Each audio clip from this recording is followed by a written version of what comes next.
Hello, and welcome to Cryptid Spotlight, Beast of Bray Road. For those of you who are keeping track, this is episode 7 of season 2 for the Cryptid Spotlight series. Stories have been around for quite a while about a strange creature roaming the countrysides of Wisconsin. While most of the time it is depicted as a form of werewolf, I want to delve into if it possibly could be something else entirely. The creature has mainly made its appearance around Elkhorn, Wisconsin, which is the quiet country road that gets its name from. It has also been seen around other areas of the state, as well as in Illinois. It normally is described as having brown or gray fur, long claws, and appearing to be very canine in the face. It has been seen running on all fours, as well as walking on its back legs. With those descriptions, it is said to be 2 to 4 feet tall on all fours, and at least 7 feet tall standing up. It is estimated to weigh in between 400 to 700 pounds, but as usual, sizes differ between sightings. Many claim that the first recorded sighting occurred in the 1990s, but this cryptid has a history that predates that by almost 60 years. In 1936, Mark Shackleman was driving on Highway 18 in Jefferson, Wisconsin, when he reported seeing a half-dog, half-man digging at the ground in a Native American burial ground. Mr. Shackleman said the creature was at least 6 feet tall, had a muzzle of a dog mixed with an ape, long arms with only 3 fingers on it, and a stench that smelled of decaying flesh. Not wanting to stick around, he drove off, but decided to return the next day to check out what he saw. To his amazement, the creature was still there, and he reported the strangest characteristic. Mark said the beast spoke one word, which he said sounded like Gadara, before he left. I looked up this word and only 2 things came up, one being Armenian, which means from the mountaintop, and the second simply was related to a lot of stories involving demons. In 1964, Dennis Fulis was driving in Harvard, Illinois, when the beast jumped in front of his car, broke through a barbed wire fence, and disappeared into a cornfield. No evidence was left at the scene other than corn stalks being broken down as something run through them. In 1972, a woman in Wisconsin made a report to the Wisconsin Department of Natural Resources, claiming that a large hairy creature tried to break into her house via the front door. She later made another report saying the beast returned and harmed one of her animals by leaving a deep cut from shoulder to shoulder. This report was quite interesting, as a footprint of the creature was found and it measured over 12 inches long.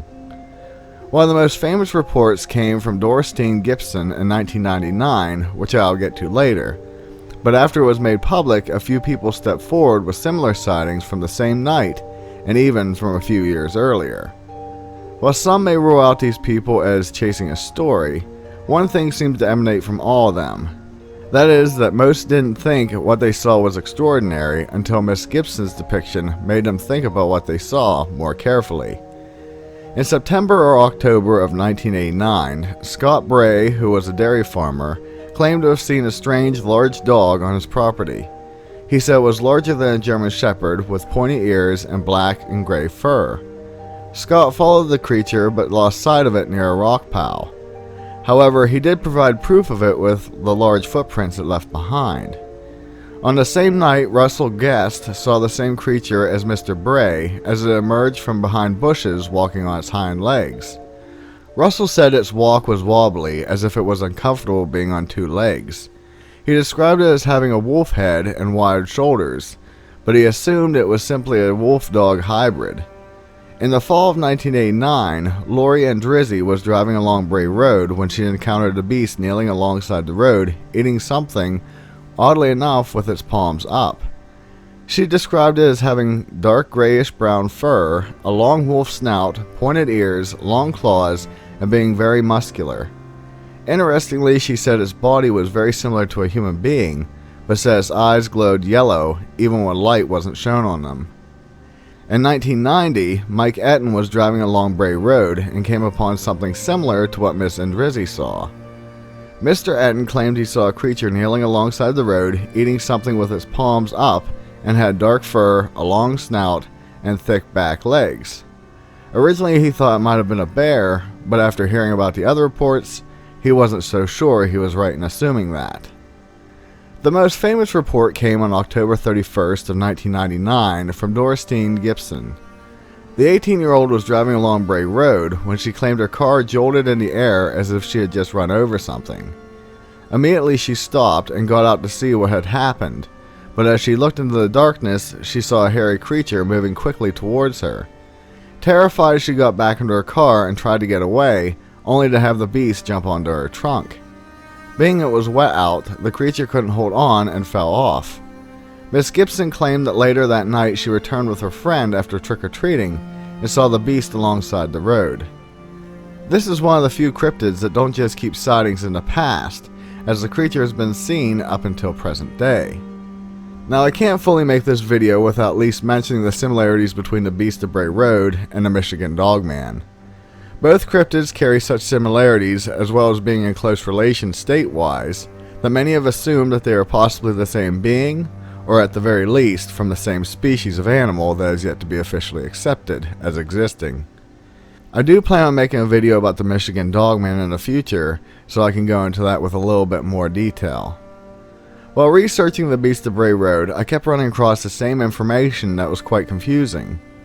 Most reported sightings depicted what most people think of when you say the word werewolf, but on some it was quite different.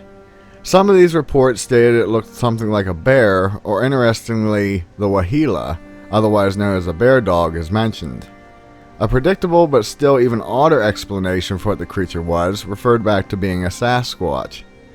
The differing reports had me puzzled, and digging deeper I found something a bit troubling. In many of the documents I found, they frequently stated that even in the cryptozoological community, werewolves and shapeshifting are viewed as mythological.